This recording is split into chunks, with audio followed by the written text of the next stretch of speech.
Good morning. This is the chart of the week.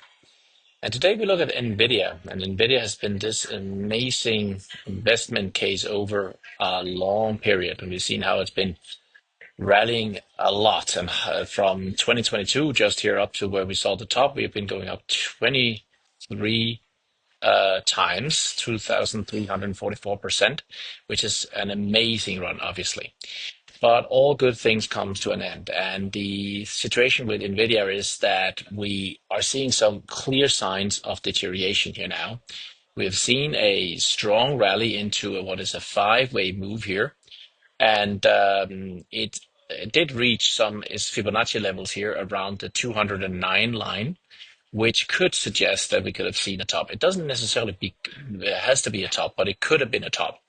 The situation is also we have the negative divergence into that. We see how the highest and strongest momentum was here all the way back in March of 24.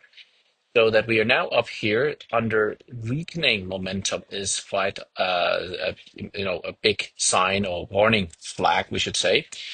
Also, if we look at the week we had last week, where we had this candle here, we were down 7%. That is not by itself something, but also if you look at the candle next to it, is actually the body of that candle is shorter or engulfed by the body of this candle.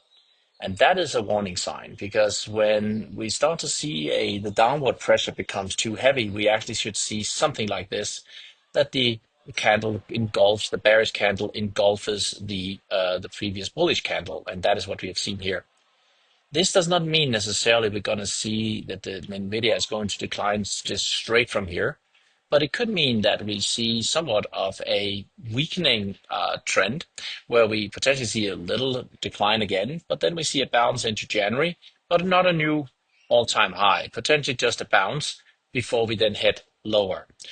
So we have to watch this now. This is not a great sign for the bulls. And again, we could see it moving all the way up to 237 here.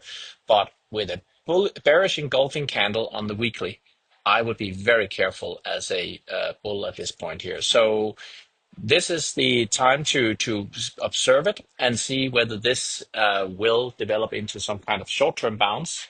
Could last into the early parts of 26. And then we'll have to see whether it actually could make a new all-time high. All right, that's all for today, and I'll be back soon again. Thank you.